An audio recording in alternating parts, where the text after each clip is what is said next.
आज आपण इडली चटणी कशी करायची ते बघणार आहोत. त्यासाठी मी इथे 2 वाटी उडदाची डाळ आणि 4 वाटी तांदूळ 6-7 तासांसाठी भिजत ठेवले होते.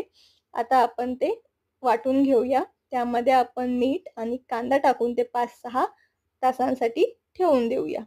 आणि कांदा टाकल्यामुळे आपलं पीठ खूप छान येतं. हे बघा आता आपण झाकण लावून घेऊया आणि आता बघा 5-6 तास झालेले आहेत. आपलं पीठ खूप छान आलेलं आहे.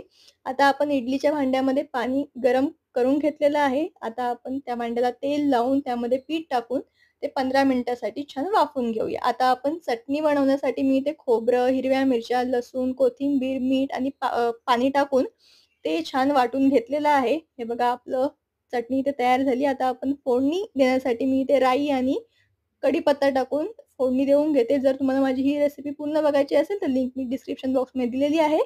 तुम्हाला ही रेसिपी आवडली असेल तर लाईक करा, शेअर करा, सबस्क्राईब करा.